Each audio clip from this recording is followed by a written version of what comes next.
Good afternoon all of you. Welcome to CGS coaching. जल्दी से connect हो जाएंगे सभी।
जो जो बच्चे कनेक्ट होते जाएं एक बार कमेंट करके बताते जाइए।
विजेंद्र कुमार, गुड आफ्टरनून जी।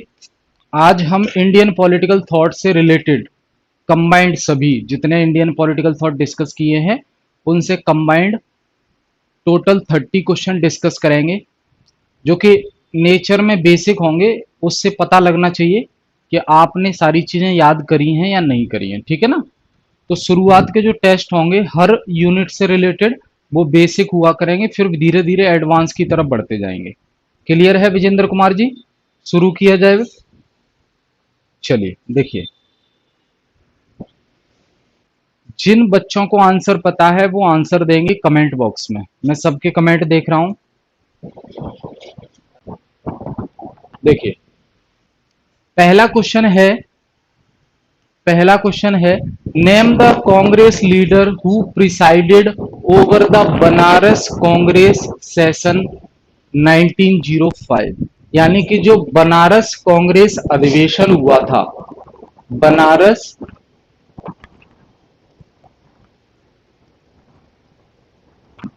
कांग्रेस अधिवेशन, बनारस कांग्रेस अधिवेशन हुआ था 1905 में। उसकी अध्यक्षता किसने की थी? उसकी अध्यक्षता किसने की थी? बनारस कांग्रेस अधिवेशन जो हुआ था 1905 में, उसकी अध्यक्षता किसने की थी? ए ऑप्शन है गोपाल कृष्ण गोखले, बी ऑप्शन है महात्मा गांधी, सी ऑप्शन है सुभाष चंद्र बोस और डी ऑप्शन है जवाहरलाल नेहरू। बताएंगे विजेंद्र जी? 1905 में जो बनारस का कांग्रेस अधिवेशन हुआ था उसकी अध्यक्षता किसने की थी? गोपाल कृष्ण गोखले, महात्मा गांधी, सुभाष चंद्र बोस और जवाहरलाल नेहरू। विजेंद्र कुमार बता रहे हैं गोपाल कृष्ण गोखले, तो बिल्कुल सही आंसर है। ये जो पीडीएफ है बेटा, वेबसाइट पर स्टडी, आपके कोर्स में जो स्टडी मटेरियल सेक्शन है वहां पर अपलोड कर दी जाएगी, तो वहां से आप डाउनलोड कर सकते हैं। यहां मैं प्रैक्टिस करा रहा हूं, आंसर बता रहा हूं, वहां आंसर नहीं दिए मैंने, ठीक है। दूसरा क्वेश्चन है बेटा, who is considered as the apostle of self government. यानी कि स्वशासन, स्वशासन का दूत या कहें जनक भारत में किसको माना जाता है? स्वशासन मतलब सेल्फ गवर्नमेंट, सेल्फ रूल, तो उसका जनक या दूत किसे माना जाता है? ए रविंद्रनाथ टैगोर, बी बाल गंगाधर तिलक, सी सुभाष चंद्र बोस और डी जवाहरलाल नेहरू। भारत में सेल्फ गवर्नमेंट का जनक या दूत किसे माना जाता है?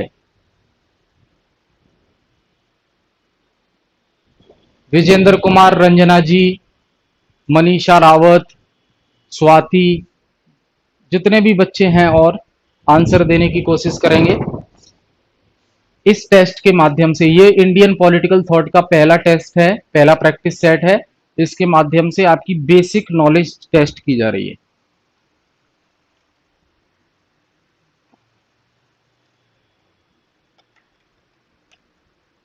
नहीं पता, चलिए करेक्ट कीजिएगा, पंडित जवाहरलाल नेहरू। ठीक है बेटा, जवाहरलाल नेहरू इसका सही आंसर होगा, जवाहरलाल नेहरू। वेरी गुड, बहुत अच्छे।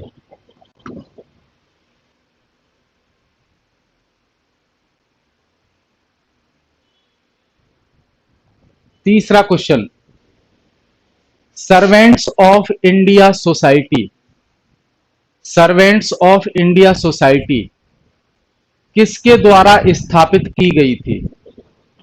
सर्वेंट्स ऑफ इंडिया सोसाइटी की स्थापना किसके द्वारा की गई थी?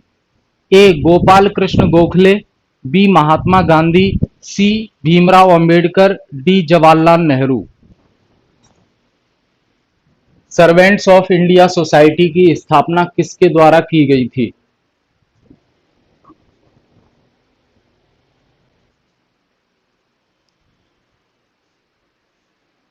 सभी बच्चे कोशिश करेंगे, गलत होता है कोई दिक्कत नहीं है, ठीक है ना? इससे पता लगेगा कि आपको और ज्यादा रिवीजन करने की जरूरत है, लेकिन पार्टिसिपेट सभी बच्चे करेंगे। तो तीसरा प्रश्न है, सर्वेंट्स ऑफ इंडिया सोसाइटी की स्थापना किसने की थी? Gopal Krishna Gokhale, Mahatma Gandhi, B R Ambedkar, Jawaharlal Nehru.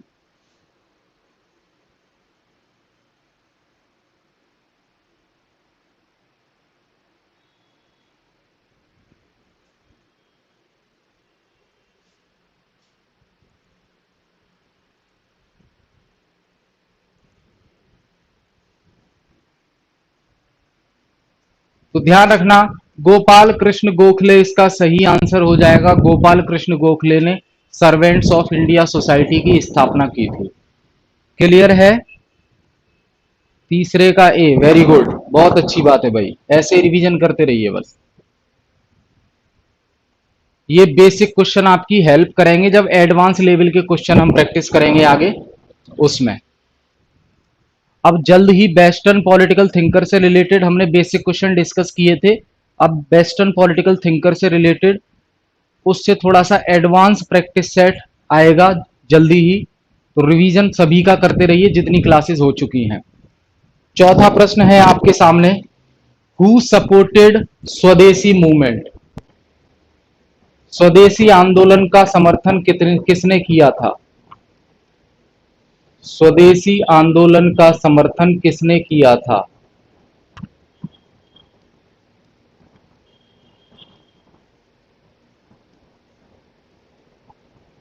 स्वदेशी आंदोलन का समर्थन किसने किया था? बाल गंगाधर तिलक, डॉक्टर भीमराव अंबेडकर, सुभाष चंद्र बोस और D Gopal Krishna Gokhale.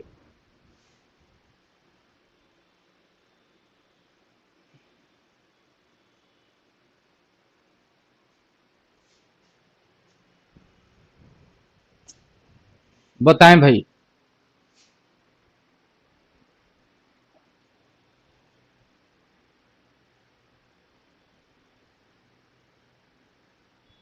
Who supported स्वदेशी मूवमेंट?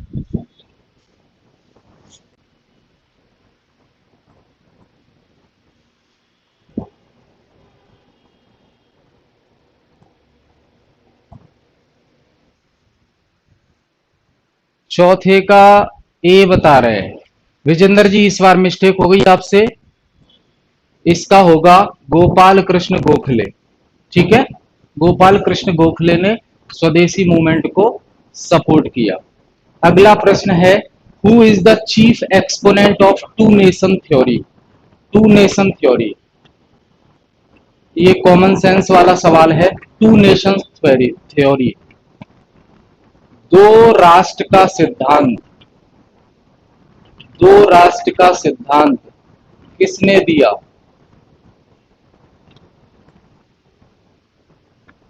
दो राष्ट्र का सिद्धांत किसने दिया, भाई पता होना चाहिए।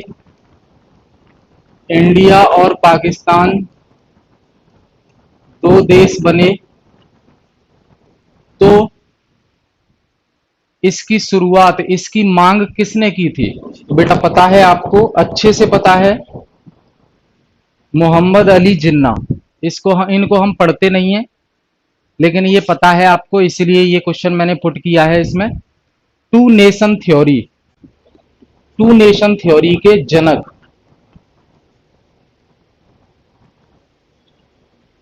कौन है, मोहम्मद अली जिन्ना, जिनकी मांग थी कि भारत को दो भागों में तोड़ दिया जाए, मुस्लिम बहुलक जो जनसंख्या है जहां रहे उसे पाकिस्तान कहा जाएगा, और एक इंडिया। ठीक है, तो ध्यान रखना, टू नेशन थ्योरी जो है मोहम्मद अली जिन्ना ने दी। आगे छठवां प्रश्न,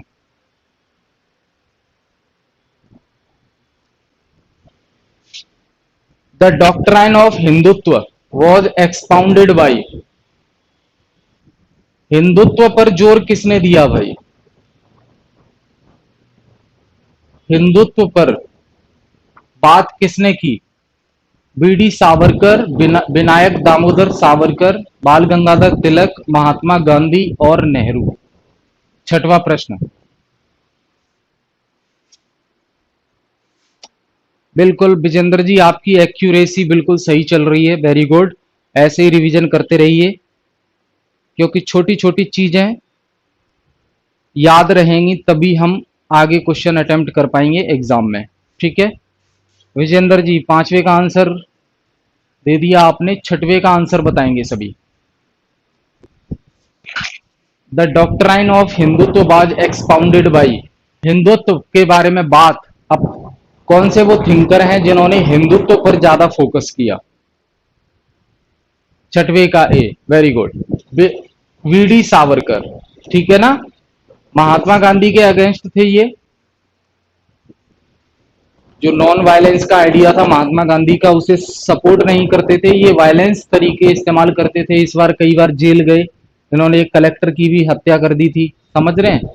तो हिंदुत्व का नारा, हिंदुत्व के बारे में बात, हिंदुत्व के बारे में जो वर्क्स है वो किसका है, वीडी सावरकर का। याद रखेंगे सभी बच्चे। सातवां प्रश्न है, the theory of cultural nationalism, सांस्कृतिक राष्ट्रवाद,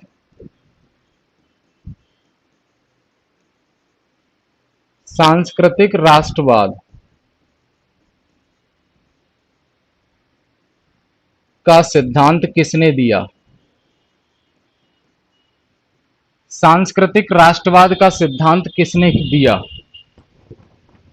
ध्यान रखना, हम इंडियन पॉलिटिकल थिंकर के कंटेस्ट में बात कर रहे हैं।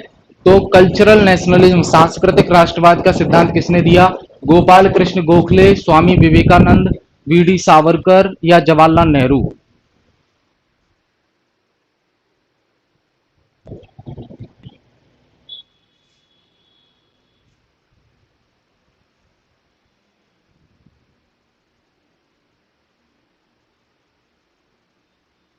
बताएं भाई सभी।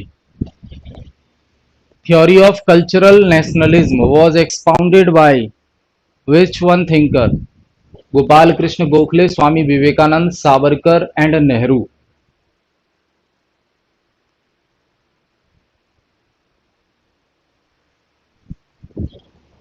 तो ध्यान रखना बेटा, वीडी सावरकर ने जो है कल्चरल नेशनलिज्म की थ्योरी दी। क्लियर, 8वां प्रश्न देखेंगे। Tilak regarded that swaraj was not only a right. Tilak कहते हैं तिलक कहते हैं कि ये जो स्वराज है, ये जो स्वराज है वो सिर्फ अधिकार नहीं है, सिर्फ अधिकार नहीं है। स्वराज जो है सिर्फ अधिकार नहीं है, बट क्या है? स्वराज जो है सिर्फ अधिकार नहीं है तो क्या है भाई? वेरी गुड, 7वें का सी बता रहे हैं, बहुत अच्छी बात है। विजेंद्र जी 8वें का आंसर देंगे और सभी बच्चे। Tilak regarded that swaraj was not only a right but, Tilak कहते हैं कि जो स्वराज है वो सिर्फ अधिकार नहीं है, अधिकार के अलावा क्या है? अधिकार के अलावा क्या है? जस्टिस यानी कि न्याय है, धर्म है, शक्ति है, या स्टेटस है।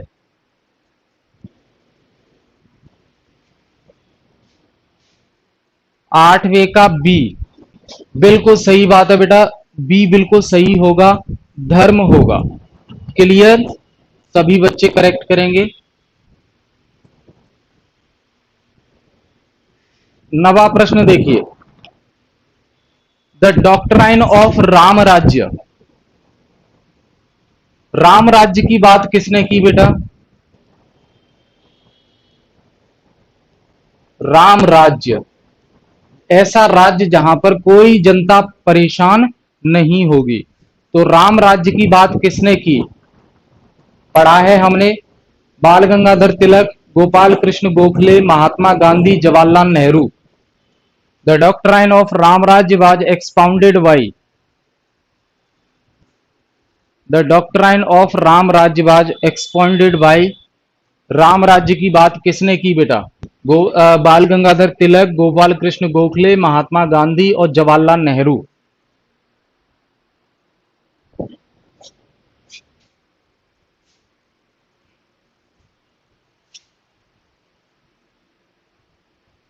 जल्दी से कमेंट करके बताएंगे, राम राज्य की बात किसने की? रंजना, स्वाति, मीनाक्षी, मनीषा, विजेंदर, आंसर आ रहे हैं सभी के। जो भी रह गए भाई सभी जल्दी जल्दी से आंसर दें। राम राज्य की बात किसने की?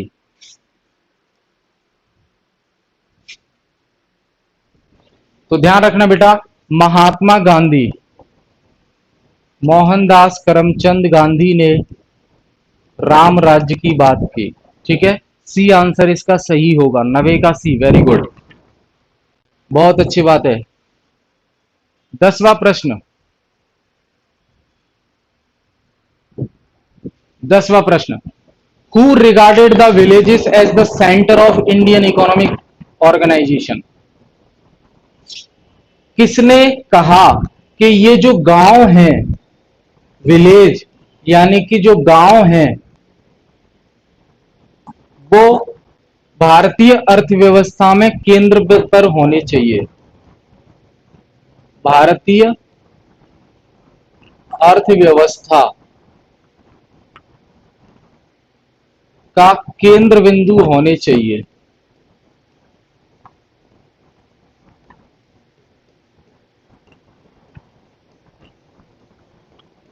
होने चाहिए। इसको अगर और मैं एलेबरेट करूं तो किसने कहा कि भैया पूरे देश का विकास तभी हो पाएगा जब देश में जितने गांव हैं उनका विकास पहले हो? किसने कहा कि भाई bottom to top approach follow करनी चाहिए? Bottom to top approach follow करनी चाहिए, यानी कि पहले ग्रामीण इलाकों का विकास होना चाहिए, उसके बाद राष्ट्र का विकास होना चाहिए। ये मैंने थोड़ा सा एलिबरेट किया है, अब क्लियर हो गया होगा। तो महात्मा गांधी, स्वामी विवेकानंद, राजा राम मोहन राय और बाल गंगाधर तिलक। 10वें का ए भाई, वेरी गुड, बहुत अच्छी बात है। विजेंद्र जी तो छा गए आज। महात्मा गांधी हमेशा कहते थे बेटा कि जब तक गांव का विकास नहीं होगा तब तक पूरे देश का विकास होना असंभव है। इसी को ध्यान में रखते हुए हमने गांधी जी के जब पॉलिटिकल थॉट पढ़े तो उसमें हमने देखा कि गांधी जी ने पंचायत मॉडल का जिक्र किया। गांधी जी चाहते थे कि पंचायत मॉडल को इंप्लीमेंट किया जाए और इंडिया में पंचायती राज इंस्टीट्यूशन, पंचायती राज प्रणाली को क्रियान्वित भी किया गया, लागू किया गया 73rd और 74th कॉन्स्टिट्यूशनल अमेंडमेंट के माध्यम से।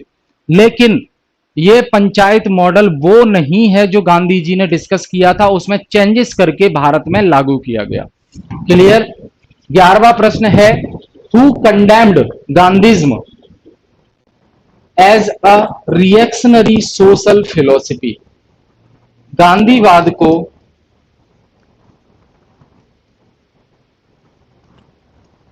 गांधीवाद को रिएक्शनरी सोशल फिलोसफी किसने कहा?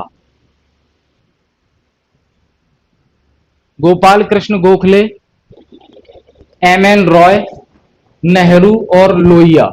तो भैया इसमें आप देख सकते हैं गांधी जी के विचारों से असहमत कौन थे? गांधी जी के विचारों से असहमत कौन थे? गोपाल कृष्ण गोखले थे, एम एन रॉय, नेहरू और राम मनोहर लोहिया। कौन थे भाई गांधी के विचारों से असहमत? 11वें का डी। तो बेटा यहां ध्यान रखना, M N Roy. M N Roy इसका सही आंसर हो जाएगा, मानवेंद्र रॉय।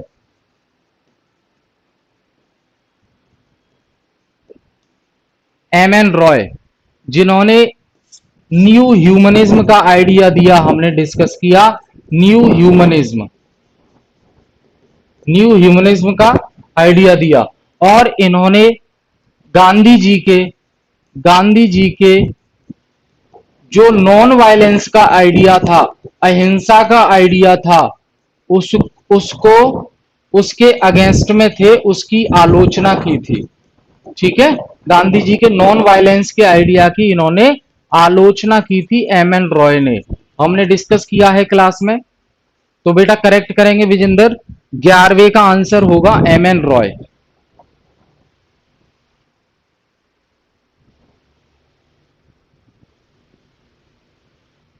बारहवां प्रश्न देखेंगे, radical democratic party, radical democratic party किसके द्वारा स्थापित की गई थी भाई? किसके द्वारा मैनेज की गई थी? ऑर्गेनाइज्ड यानी कि किसके द्वारा मैनेज की गई थी, यानी कि संचालित की गई थी? किसके द्वारा की गई थी रेडिकल डेमोक्रेटिक पार्टी?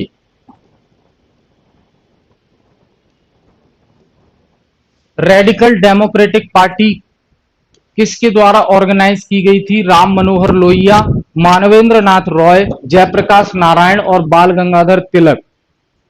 ये तिलक नहीं होगा, ये तिलक है। ठीक है, टाइपिंग मिस्टेक है, तो ये आंसर नहीं है, मैं सिर्फ बता रहा हूं आपको। रेडिकल डेमोक्रेटिक पार्टी किसके द्वारा संचालित की गई थी? राम मनोहर लोहिया, एम एन रॉय, जयप्रकाश नारायण और बाल गंगाधर तिलक। 12वें का आंसर बता रहे हैं बेटा बी। बहुत अच्छी बात है, very good, M N Roy इसका आंसर हो जाएगा। ठीक है, रेडिकल। अब सीधे सीधे बात है भाई, यहां पे कॉमन सेंस लगा सकते हैं। एम एन रॉय ने न्यू ह्यूमनिज्म का आइडिया दिया और न्यू ह्यूमनिज्म को ही रेडिकल ह्यूमनिज्म कहते हैं। तो रेडिकल से रिलेटेड रेडिकल डेमोक्रेटिक पार्टी की स्थापना एम एन रॉय ने की। ठीक है, इंटेलिजेंस गैस के माध्यम से, जो तुक्का कहते हैं ना, तो वो इंटेलिजेंटली अगर सोच समझ कर लगाया जाए तो वो भी सही होता है। इंटेलिजेंट गैस के माध्यम से भी आप पता कर सकते हैं, जरूरी नहीं है कि वो चीज आपको पता हो। 13 question, which one among the following is not written by M N Roy? M N Roy के द्वारा कौन सा वर्क नहीं लिखा गया, या एम एन रॉय का कौन सा वर्क इनमें से नहीं है, इनमें से नहीं है। एम एन रॉय का कौन सा काम इनमें से नहीं है? ध्यान रखना, निगेटिव क्वेश्चन पूछा है तो इसमें स्वाभाविक सी बात है, चार ऑप्शन दिए हैं, चार में से तीन ऑप्शन एम एन रॉय के द्वारा होंगे और एक ऑप्शन एम एन रॉय का नहीं है, वो आपको बताना है।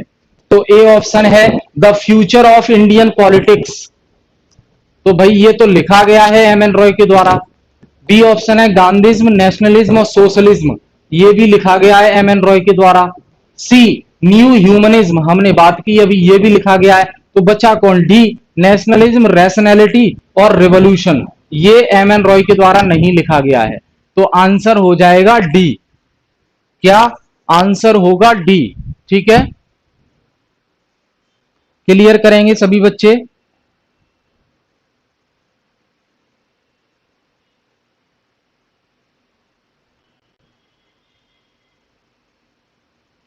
चौदहवा प्रश्न देखिए, question number 14। Who among the following criticised Marxian theory of surplus value? Marks की बेटा जो थ्योरी थी, कार्ल मार्क्स की जो थ्योरी थी, कार्ल मार्क्स की जो थ्योरी थी सरप्लस वैल्यू की, सरप्लस वैल्यू यानी कि सरप्लस मूल्य, उसकी आलोचना किसने की? उसकी आलोचना इनमें से किसने की? सावरकर, एम एन रॉय, अरविंदो घोष और जयप्रकाश नारायण।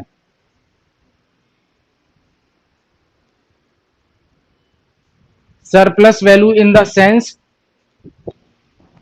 वर्कर के द्वारा काम करवा के जो प्रोडक्ट बनता है उस पर जो प्रॉफिट होता है उसमें भी हिस्सा वर्कर को देना चाहिए, कार्ल मार्क्स ऐसा कहते हैं। तो ये जो थ्योरी थी, थ्योरी ऑफ सरप्लस वैल्यू, उसको क्रिटिसाइज इनमें से किसने किया? 14वें का आंसर बताएंगे भाई सभी? Very good, M N Roy, Manvendra Nath Roy, इन्होंने कार्ल मार्क्स के सरप्लस वैल्यू की जो थ्योरी है उसकी आलोचना की। 15वां प्रश्न है, who among the following said, निम्न में से किसने ये कहा है? Those who say that religion has nothing to do with politics do not know what religion means. देखिए, आपको एक स्टेटमेंट दिया गया है, स्टेटमेंट वाले प्रश्न पूछे जाते हैं। स्टेटमेंट क्या कह रहा है कि वो व्यक्ति जो ये कहते हैं कि धर्म का पॉलिटिक्स के साथ कोई संबंध नहीं है, वो व्यक्ति जो कहते हैं कि धर्म का पॉलिटिक्स के साथ कोई संबंध नहीं है, तो ऐसे व्यक्ति जानते ही नहीं है कि धर्म का मतलब क्या होता है। वो व्यक्ति जो कहते हैं कि धर्म का पॉलिटिक्स, धर्म का राजनीति के साथ कोई संबंध नहीं है, वो व्यक्ति जानते ही नहीं है कि धर्म का मतलब क्या होता है। तो ये किसने की कहा है? Aurobindo, Mahatma Gandhi, Subhash Chandra Bose, M N Roy. 15वां प्रश्न, स्टेटमेंट समझिएगा बेटा। Those who say that religion has nothing to do with politics do not know what religion means। वो व्यक्ति जो कहते हैं कि धर्म का राजनीति के साथ कोई लेना देना नहीं है, वो एक्चुअली जानते ही नहीं है कि धर्म का मतलब क्या होता है। ये किसने कहा है? ये स्टेटमेंट किसका है? 15वां प्रश्न,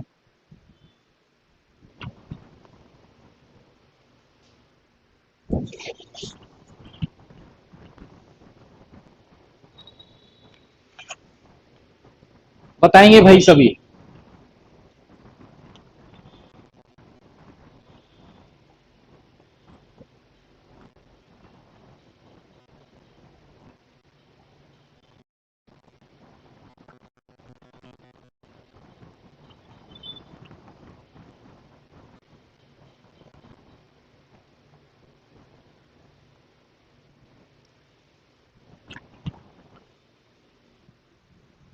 नहीं आया आंसर?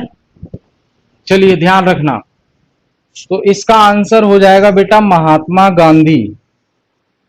बी आंसर इसका हो जाएगा गांधी।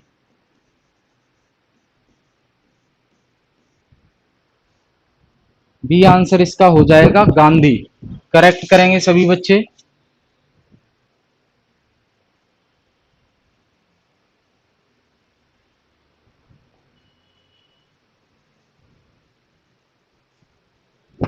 सोलवा प्रश्न है, name the political thinker who appreciated British rule in India.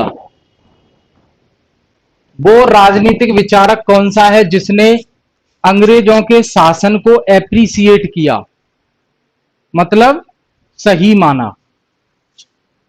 वो कौन सा राजनीतिक थिंकर है, राजनीतिक विचारक है जिसने ब्रिटिश रूल को एप्रिसिएट किया, जिसने ब्रिटिश रूल को एप्रिसिएट किया।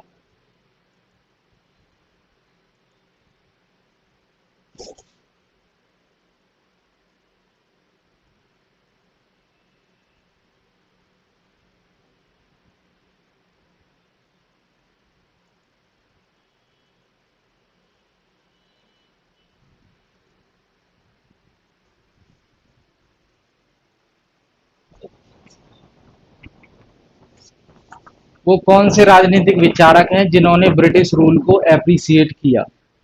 नहीं आया आंसर? चलिए ध्यान रखिए, राजा राम मोहन रॉय। राजा राम मोहन रॉय, ये इसका सही आंसर हो जाएगा। ठीक है, 16वें का सी बता रहे हैं। वेरी गुड, बहुत अच्छी बात है।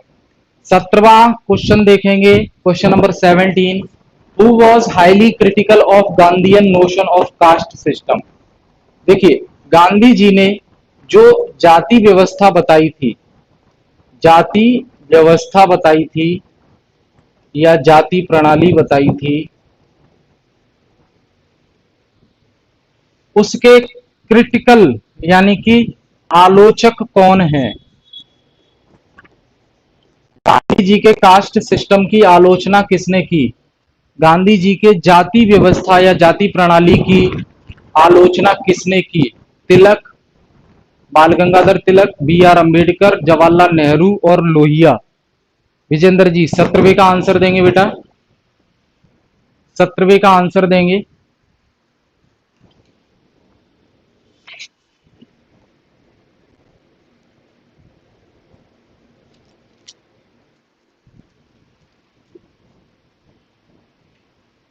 जल्दी से सभी बच्चे आंसर देंगे।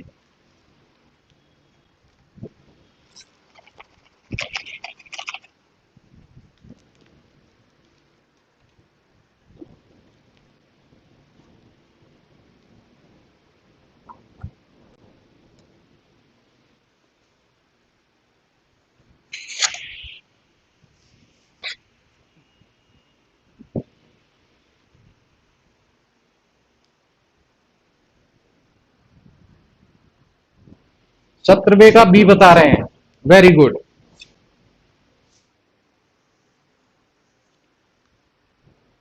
अंबेडकर इसका सही आंसर है। ठीक है, आप जानते हैं कि अंबेडकर ने जो गांधी जी ने कास्ट सिस्टम बताया था, वर्ण व्यवस्था के आधार पर,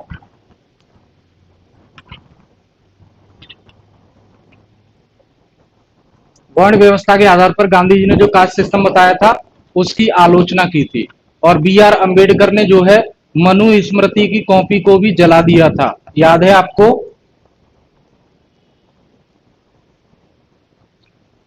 मनु स्मृति की कॉपी को जला दिया था दलितों की वजह से। और दलितों से कहा था कि कहीं भी मनु स्मृति की कॉपी मिल जाए आपको तो उसमें ना बॉम्ब लगाकर उड़ा देना चाहिए।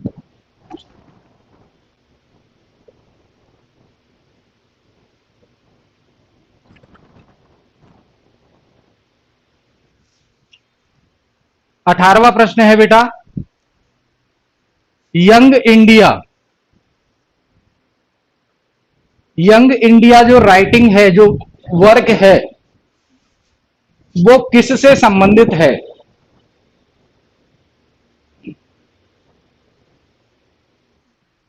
18वां प्रश्न, यंग इंडिया जो राइटिंग्स है वो किससे संबंधित है? राजा राम मोहन रॉय, महात्मा गांधी, जयप्रकाश नारायण और बाल गंगाधर तिलक।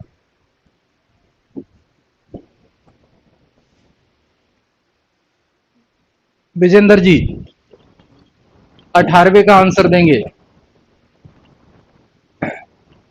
Young India.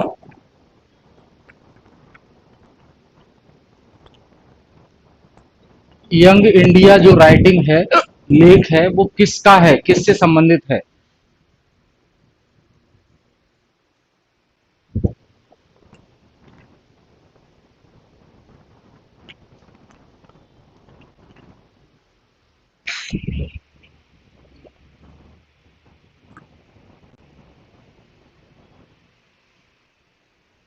18वें का B, Mahatma Gandhi. Very good. तो ये ध्यान रखना, महात्मा गांधी से संबंधित है यंग इंडिया।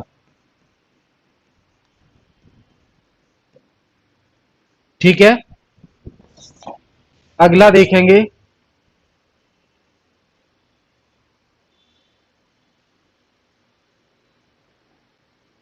19वां प्रश्न, समता सैनिक दल किसके द्वारा स्थापित किया गया था?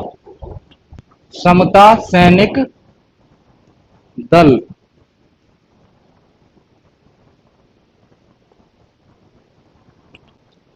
समता सैनिक दल किसके द्वारा स्थापित किया गया था?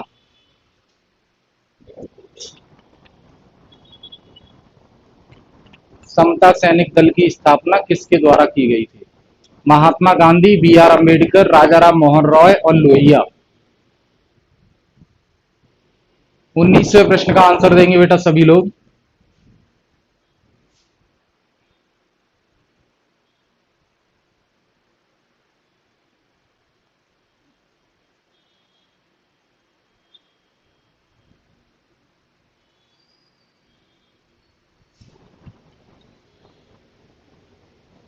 जी विजेंद्र जी, रंजना जी, मनीषा रावत जी, मीनाक्षी जी, सभी बच्चे भाई, और भी जितने देख रहे हैं।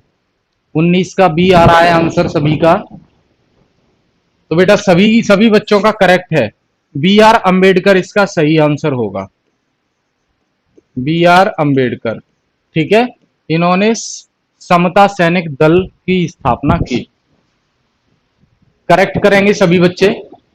20वां प्रश्न, which of the following is not the work of M N Roy? M N Roy का इसमें से कौन सा वर्क नहीं है? नेगेटिव प्रश्न है, कौन सा वर्क नहीं है एम एन रॉय का? ए, मैंने वर्क लिखाए थे आपको याद करने के लिए। एम एन रॉय, ए जो ऑप्शन है वो है India in transition, B option है इंडियाज मैसेज, सी ऑप्शन है politics power and parties, D option है प्रॉब्लम्स ऑफ एशियन सोशलिज्म। 20वां प्रश्न, which of the following is not the work of M N Roy? M N Roy का इनमें से कौन सा वर्क नहीं है वो बताना है। तो ए ऑप्शन हमें बता रहा है India in transition, B option हमें बता रहा है इंडियाज मैसेज, सी ऑप्शन बता रहा है पॉलिटिक्स पावर एंड पार्टीज और डी बता रहा है प्रॉब्लम ऑफ एशियन सोशलिज्म। इनमें से 3 एम एन रॉय के वर्क हैं, एक नहीं है। तो कौन सा नहीं है एम एन रॉय का वर्क?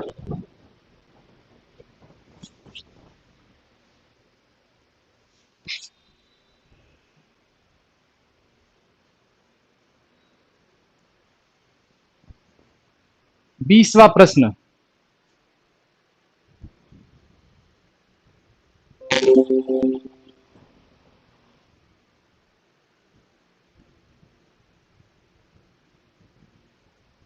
तो ध्यान रखना बेटा, गूगल नहीं करना है किसी को।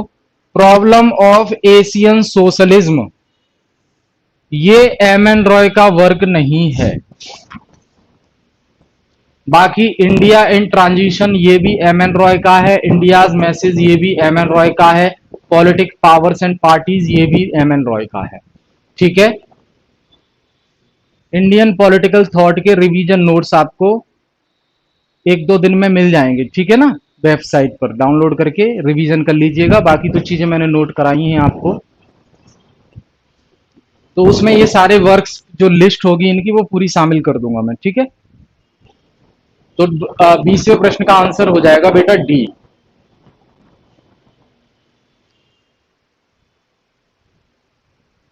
21वां प्रश्न देखेंगे हम। 21वां प्रश्न, ये तो शायद रिपीट हो गया मेरे ख्याल से। Radical democratic party was organized by, ये तो रिपीट हो गया। एम एन रॉय इसका सही आंसर होगा, अभी डिस्कस किया था हमने, ठीक है। 22वां प्रश्न,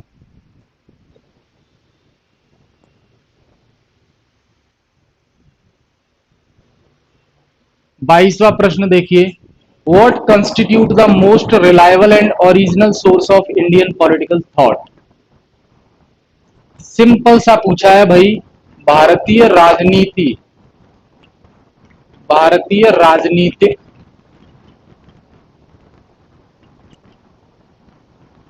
विचार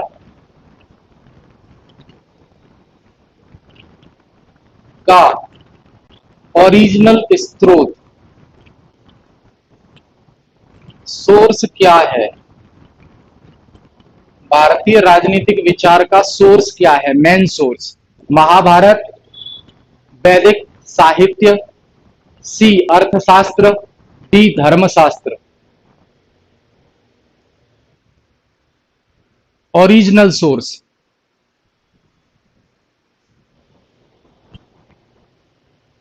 भारतीय राजनीतिक विचारों का ओरिजिनल सोर्स क्या है, जहां से सभी को प्रेरणा मिलती है।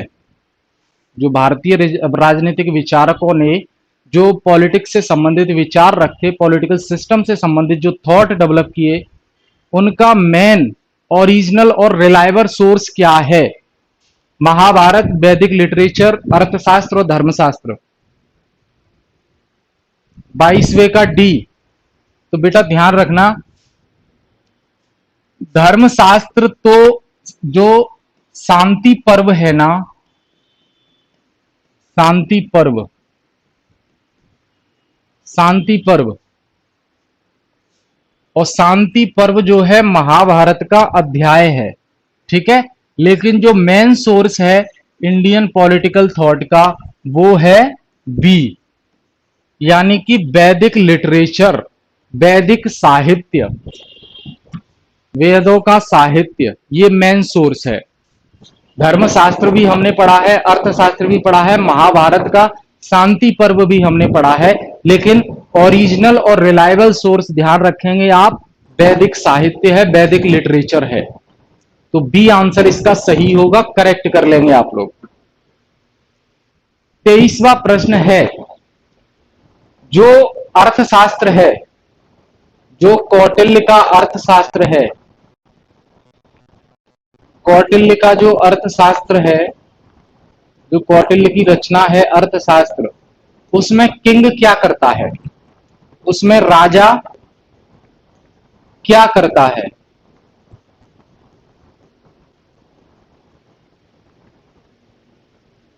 ए इज द लॉ मेकर, यानी कि कानून बनाता है। बी प्रोटेक्ट्स द लॉ, कानून की रक्षा करता है। लिख देता हूं मैं, हिंदी इंग्लिश वाले कंफ्यूज ना हो बिल्कुल। कानून बनाता है,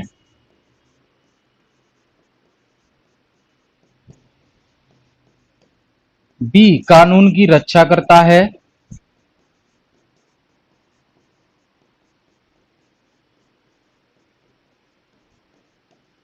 सी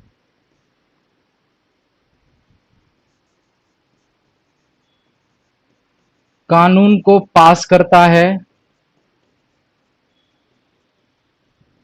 और या इनमें से कोई नहीं।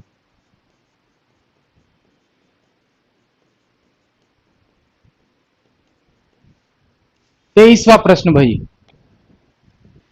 अर्थशास्त्र जो रचना है कौटिल्य की, उसमें किंग जो है वो क्या करता है। कानून बनाता है, कानून की रक्षा करता है, कानून को पास करता है, या इनमें से कोई नहीं। 23वें का आंसर देंगे भाई सभी बच्चे।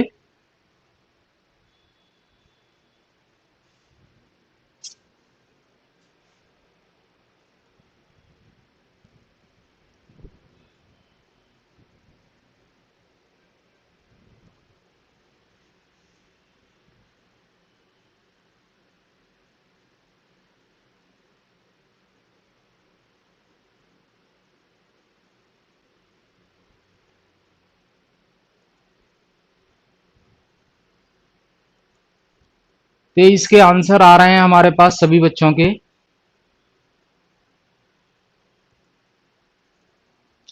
चलिए, तो बेटा बी बता रहे हैं सभी बच्चे इसका आंसर, तो बिल्कुल सही है, बी करेक्ट हो जाएगा इसका। ठीक है, प्रोटेक्ट्स द लॉ, बी सही हो जाएगा इसका। क्लियर हुआ? आगे चले। 24वां प्रश्न, 24वां प्रश्न, which of the following is not Kautilya's element of state. देखिए, कौटिल्य ने जो राज्य के तत्व बताए थे, कौटिल्य ने जो राज्य के तत्व बताए थे, उन तत्वों में से इनमें से कौन सा नहीं है? जो टोटल एलिमेंट्स बताए थे कौटिल्य ने स्टेट के, उन टोटल एलिमेंट्स में से इनमें कौन शामिल नहीं है? कौटिल्य के जो स्टेट के एलिमेंट हैं, उनमें इनमें से कौन नहीं है? अमात्या, जनपद, दंड, कोष। अमात्य, जनपद, दंड, कोष। 24वां प्रश्न,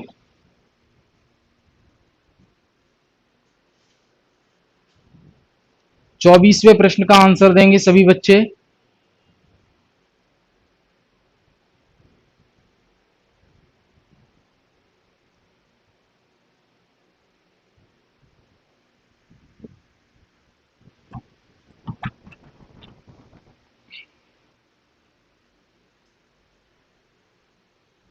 जी, धीरे धीरे आंसर आ रहे हैं सभी बच्चों के।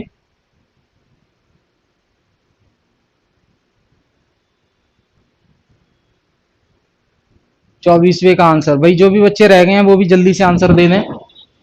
विच of the following is not Kautilya's element of state? A Amatya, B Janapada, and C Danda, और डी कोष। निम्न में से कौटिल्य के राज्य के तत्व में कौन सा चीज शामिल नहीं है? अमात्या, जनपद, दंड, कोष।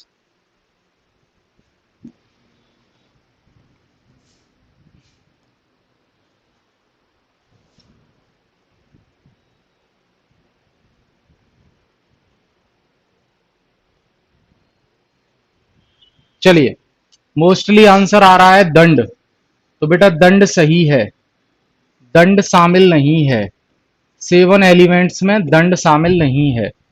ठीक है, 25वां प्रश्न देखेंगे।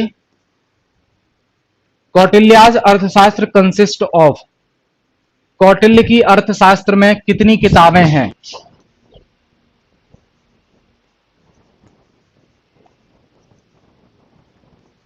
कौटिल्य के अर्थशास्त्र में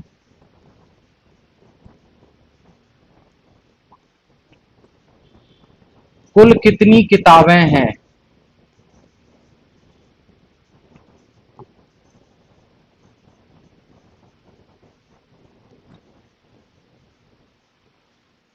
कौटिल्य के अर्थशास्त्र में कुल कितनी किताबें हैं?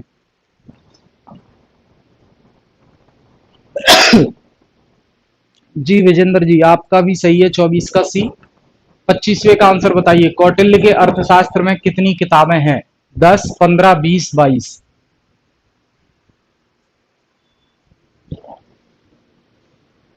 10, 15, 20, 22।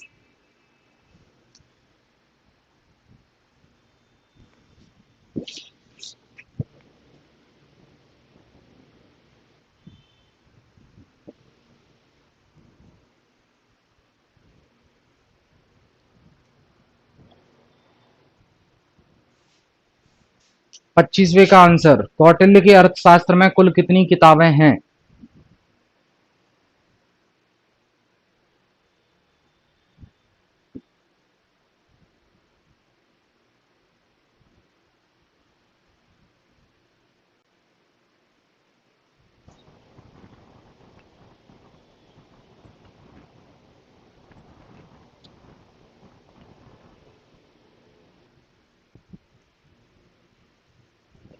जल्दी से आंसर देंगे जो भी बच्चे रह गए हैं।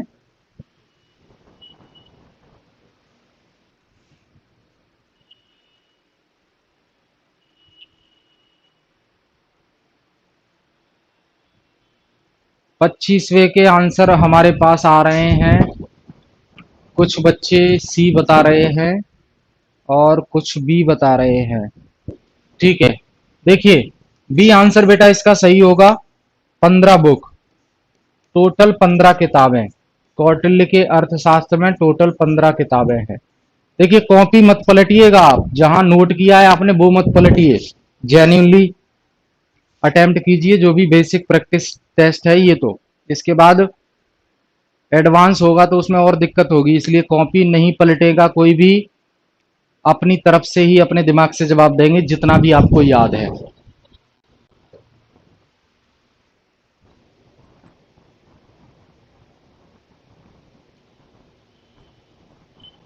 छब्बीसवां प्रश्न देखेंगे।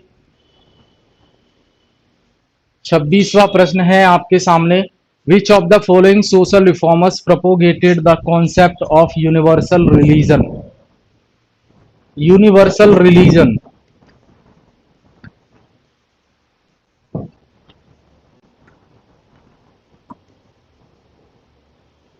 सार्वभौमिक धर्म।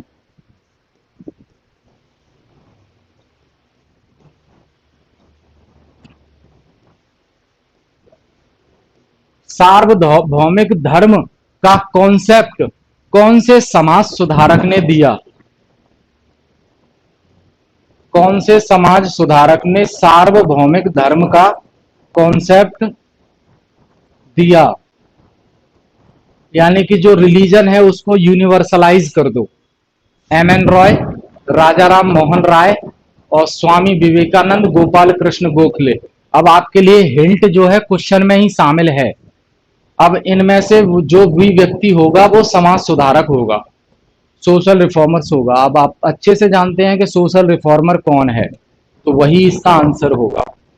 ठीक है, तो भले ही हमको ना पता हो कि यूनिवर्सल रिलीजन का कॉन्सेप्ट किसने दिया है, लेकिन यहां इस क्वेश्चन को देखा जाए तो इस क्वेश्चन का आंसर देने के लिए ये हमें पता होना चाहिए कम से कम कि समाज सुधारक कौन था, तो उस बिहाफ पर भी हम आंसर दे देंगे इसका।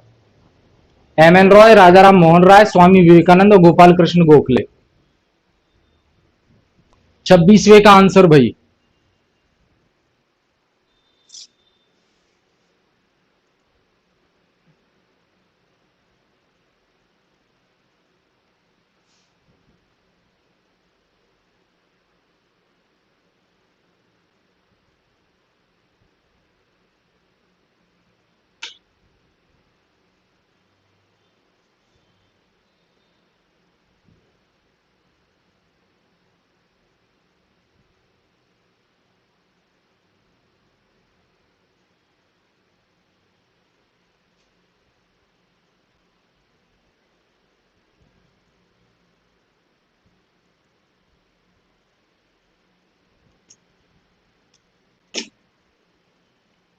आंसर दीजिए सभी बच्चे।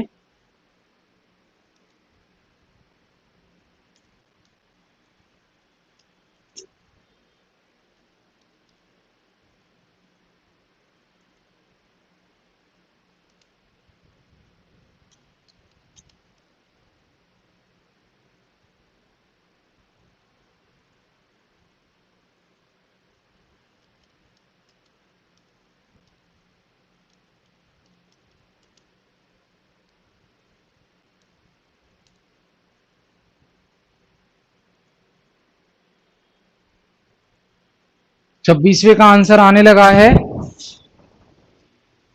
बी मोस्टली बच्चे दे रहे हैं। ठीक है भाई, राजा राम मोहन राय हो जाएगा, समाज सुधारक हैं राजा राम मोहन राय। ओके, बहुत अच्छी बात है। ठीक है,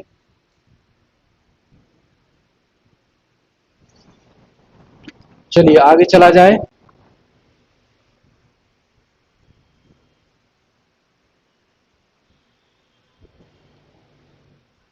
27वां प्रश्न। Which of the following statement with regard to Raja Ram Mohan Roy are correct. Raja Ram Mohan Roy के संदर्भ में निम्नलिखित में से कौन से कथन सही हैं? राजा राम मोहन राय के कंटेस्ट में निम्नलिखित में से कौन से कथन सही हैं? तो कथन पढ़ लेते हैं एक बार। पहला कथन क्या कह रहा है? He advocate the promotion of English language. इन्होंने अंग्रेजी भाषा को बढ़ावा दिया, अंग्रेजी भाषा को प्रोत्साहित किया। ये पहला स्टेटमेंट है। दूसरा स्टेटमेंट है भाई इनका, he strongly advocated the evolution of sati system. Sati प्रथा के अंत पर बात की। ओके। तीसरा है he advocate the widow remarriage, विधवा पुनर्विवाह की बात की, विधवा पुनर्विवाह की बात की।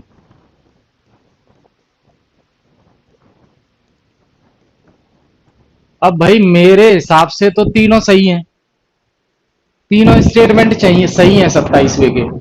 पहला भी सही है, दूसरा भी सही है, तीसरा भी सही है, क्योंकि राजा राम मोहन राय ने अंग्रेजी भाषा को भी प्रोत्साहित करने की बात की, और उन्होंने सती प्रथा का अंत की बात की, और उन्होंने जो है विधवा पुनर्विवाह की बात की। तो तीनों सही हैं। तो देखिए ए में दिया है ओनली वन, ये गलत। बी में दिया है ओनली टू, ये भी गलत। सी में दिया है वन फर्स्ट एंड सेकंड, ये भी गलत। ऑल ऑफ द एबव, ये सही होगा। उपरोक्त सभी, उपरोक्त सभी ऊपर दिए गए सभी कथन सही हैं, यानी कि तीनों कथन सही है, राजा राम मोहन राय से संबंधित हैं। 27वें का आंसर डी हो जाएगा। Very good. आगे चला जाए।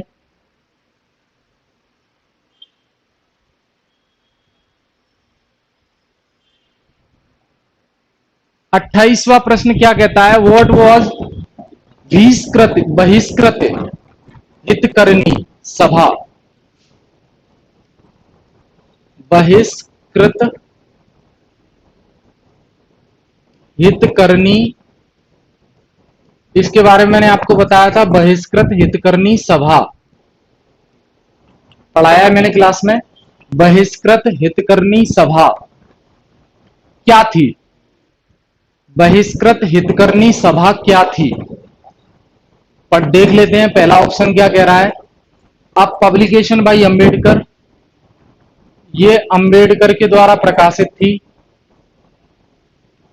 अंबेडकर के द्वारा प्रकाशित की गई थी।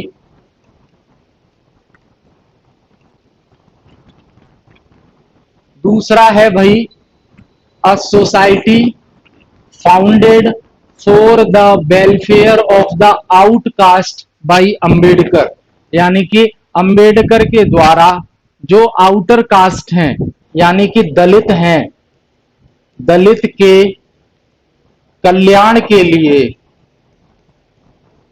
कल्याण के लिए ये एक सोसाइटी थी।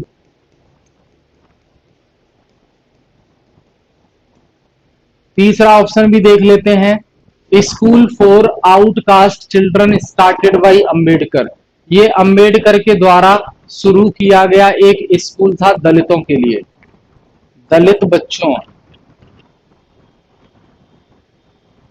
के लिए स्कूल था, ये अंबेडकर के द्वारा शुरू किया गया। डी ऑप्शन है भाई, ये कोई राजनीतिक दल था, राजनीतिक दल। तो भाई अब ये चार ऑप्शन आपके सामने हैं। बहिष्कृत हितकरणी सभा क्या थी? 28वें का आंसर दे रहे हैं अंबेडकर। ए आंसर दे रहे हैं विजेंद्र कुमार, और कुछ बच्चे जो है बी आंसर दे रहे हैं, ए और बी दे रहे हैं आंसर। तो बेटा ध्यान रखना, इसका सही जवाब होगा बी। ये एक सोसाइटी थी जिसका शुरू करने का कारण क्या था? रीजन के जो दलित क्लास है उसका कल्याण हो सके, जो दलित क्लास है उसका कल्याण हो सके। तो बी आंसर इसका सही हो जाएगा। तो क्वेश्चन पूछा गया है व्हाट वाज बहिष्कृत हितकरणी सभा, तो आंसर है बहिष्कृत हितकरणी सभा was a society founded by the welfare of the outcast by Ambedkar. Ambedkar के द्वारा दलित समुदाय के कल्याण के लिए स्थापित एक सोसाइटी है जिसकी स्थापना बी आर अंबेडकर ने की। ठीक है। 29वां प्रश्न 29, question 29। One of the founders of the Deccan education system. Deccan education system जिसकी स्थापना 1884 में हुई, तो उसके जो है इनमें से कौन सदस्य थे?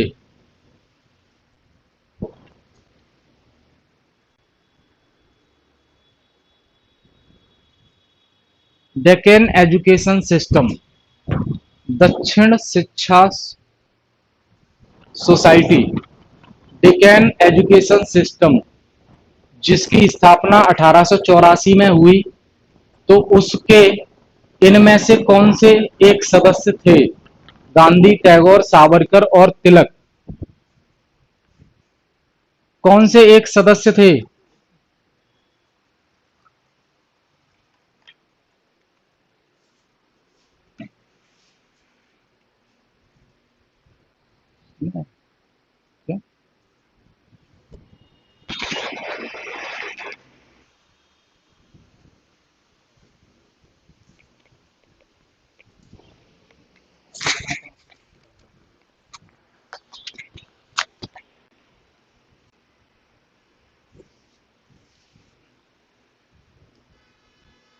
डेक्कन एजुकेशन सोसाइटी 1884, उसके इनमें से कौन से सदस्य थे?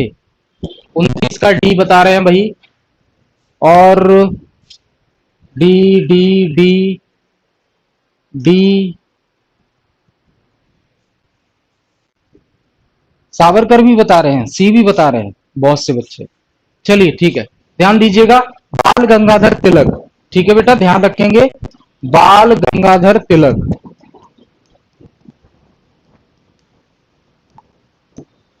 बाल गंगाधर तिलक जो है इसके सदस्य थे डेक्कन एजुकेशन सिस्टम सोसाइटी, जो 1884 में स्थापित की गई थी। क्लियर?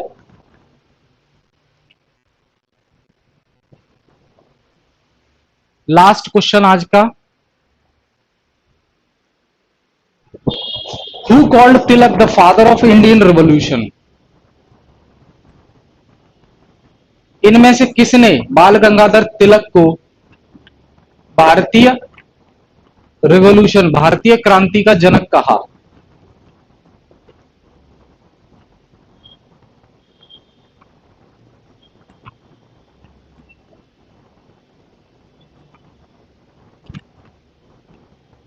भारतीय क्रांति का जनक।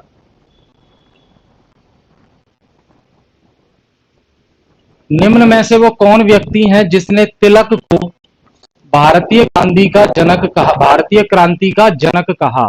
जवाहरलाल नेहरू, गांधी, जिन्ना और नेहरू। नेहरू, गांधी, जिन्ना या इनमें से कोई नहीं? नेहरू, गांधी, जिन्ना या इनमें से कोई नहीं?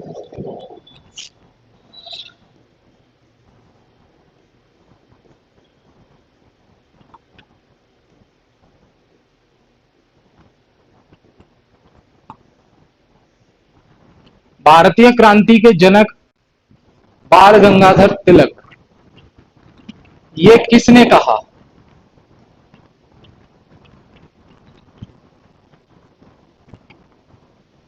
नेहरू, गांधी, जिन्ना, नन ऑफ द एबव। 30 का बी गांधी जी कह रहे हैं। और आंसर आने दीजिए भाई।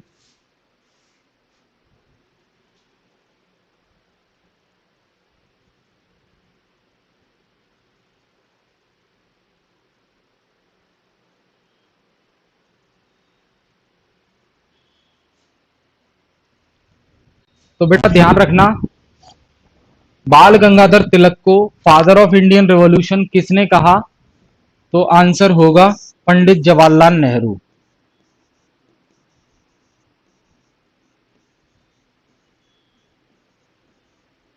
पंडित जवाहरलाल नेहरू। इन्होंने बाल गंगाधर तिलक को फादर ऑफ इंडियन रिवॉल्यूशन कहा। इन्होंने बाल गंगाधर तिलक को फादर ऑफ इंडियन रिवॉल्यूशन कहा। क्लियर है?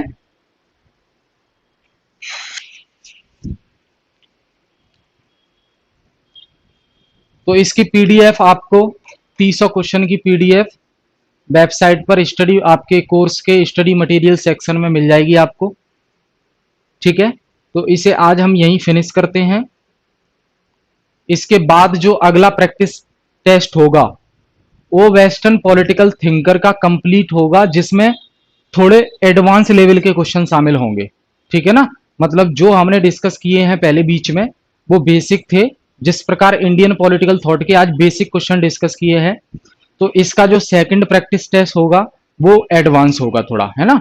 अब वेस्टर्न पॉलिटिकल थिंकर के हमने बेसिक प्रैक्टिस डिस्कस कर ली है, अब उसकी एडवांस प्रैक्टिस का बारी है। तो अगला जो टेस्ट होगा वो वेस्टर्न पॉलिटिकल थिंकर का एडवांस वाला होगा। ठीक है, तो आपको कुछ नहीं करना है, आपको सिर्फ पहली क्लास से लेके करंट क्लास तक हमेशा रिवीजन करते रहना है। क्लियर? और अगर कहीं एक्स्ट्रा चीजें पढ़ना चाहते हैं आप, तो इंदिरा गांधी यूनिवर्सिटी जो इग्नू का एमए पॉलिटिकल साइंस का स्टडी मटेरियल है, फ्री मिलता है इंटरनेट पर, उसमें कुछ चीजें पढ़ सकते हैं एक्स्ट्रा। अदरवाइज किसी बुक को रेफर नहीं करना है, क्योंकि फालतू में आपको ना टेंशन हो जाएगी। अलग अलग किताबें इकट्ठा कर लेते हैं बच्चे, पढ़ते एक भी नहीं है। या तो ऐसा हो कि कोई जैसे वेस्टर्न पॉलिटिकल थिंकर की एक कोई किताब है आपके पास, उसी को पढ़ो तो बेटर है। ठीक है, लेकिन हमने जो है हर प्रकार की हर राइटर की किताब लेके टेबल पर इकट्ठा कर लिए, पढ़ते हैं नहीं। ठीक है, क्लियर है? तो ध्यान रहे किसी भी टॉपिक से रिलेटेड कोई एक ही किताब अपने पास रखें, एक से ज्यादा नहीं, और उसी को बार बार पढ़ें, उसी को बार बार रिवीजन करें। ज्यादा किताबें इकट्ठी नहीं करनी है। जैसे यूनिट 1 हमने डिस्कस की थी वेस्टर्न पॉलिटिकल थिंकर, तो उससे संबंधित एक किताब कोई होनी चाहिए आपके पास बस। अलग अलग राइटर की अलग अलग किताबें नहीं होनी चाहिए, एक ही किताब को बार बार पढ़ो। जितनी ज्यादा बार हम पढ़ेंगे उतनी ज्यादा चीजें हमारी क्लियर होती जाएंगी। ठीक है, तो फिर मिलते हैं कल की क्लास में। कंपैरेटिव पॉलिटिक्स हमारा चल ही रहा है, वो कल हम कंटिन्यू करेंगे। ठीक है, तो thank you all of you.